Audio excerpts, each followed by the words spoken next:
قربانی سے کیا مراد ہے؟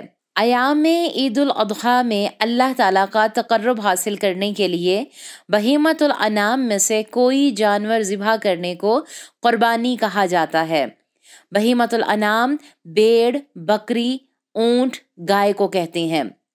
قربانی دین اسلام کے شعائر یعنی کہ نشانیوں میں سے ایک نشانی ہے۔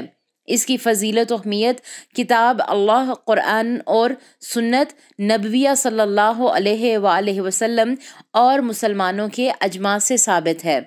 اللہ سبحانہ و تعالیٰ کا فرمان ہے کہ اللہ تعالیٰ کے لیے ہی نماز ادا کرو اور قربانی کرو۔ اور ایک دوسرے مقام پر اللہ تعالیٰ نے کچھ اس طرح فرمایا کہ آپ کہہ دیجئے یقیناً میری نماز اور میری ساری عبادت اور جینا، میرا مرنا، یہ سب خالص اللہ تعالیٰ ہی کا ہے جو سارے جہان کا مالک ہے، اس کا کوئی شریک نہیں، اور مجھ کو اسی کا حکم ہوا ہے اور میں سب ماننے والوں میں سے ہوں۔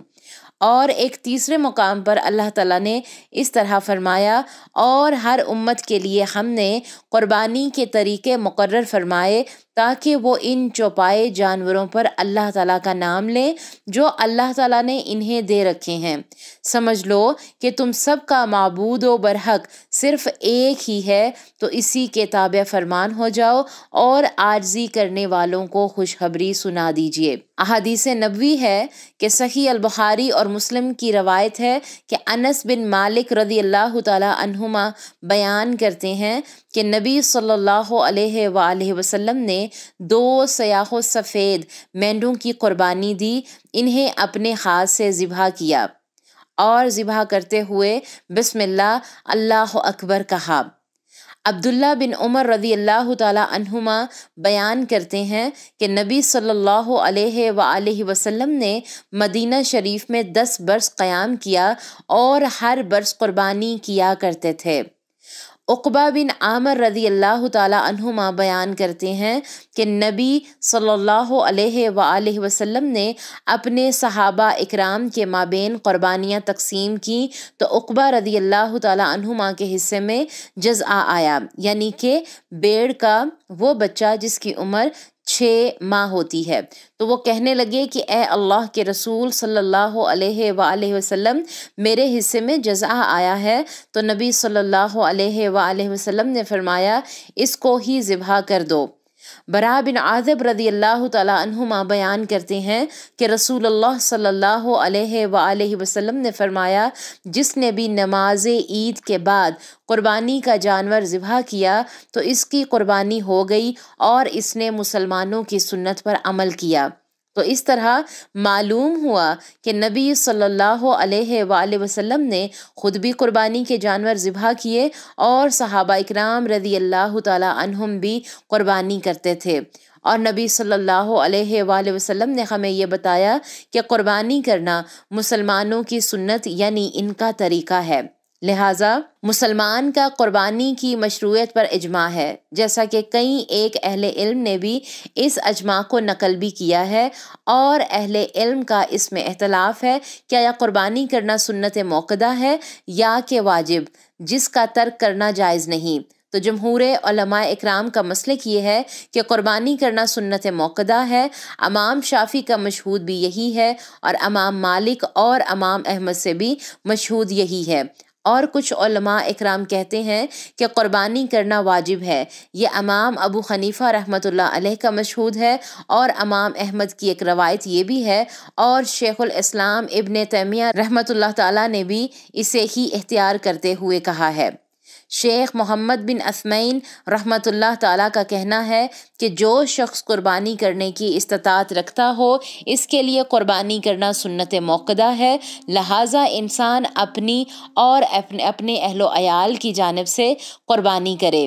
تو صاحب حیثیت مسلمان کو چاہیے کہ وہ سنت پر عمل کریں اور اس پیارے عمل کو اللہ تعالیٰ کی رضا کے لیے انجام دیں۔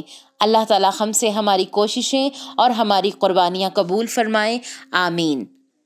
سبحان ربک رب العزت عما یصفون وسلام علی المرسلین والحمد للہ رب العالمین۔ السلام علیکم ورحمۃ اللہ وبرکاتہ۔ اللہ اکبر اللہ أكبر الله أكبر لا إله إلا الله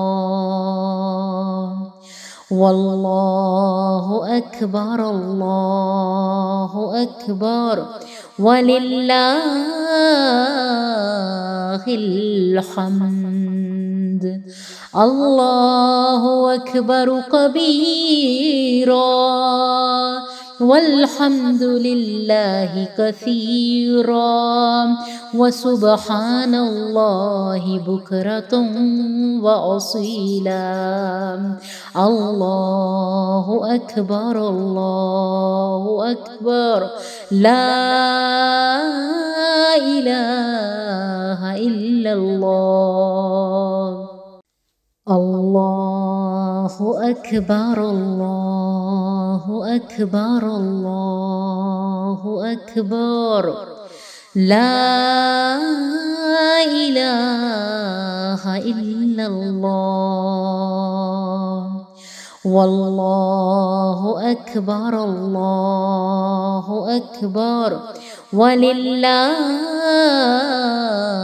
الحمد الله أكبر كبيرا والحمد لله كثيرا وسبحان الله بكرة وأصيلا الله أكبر الله أكبر لا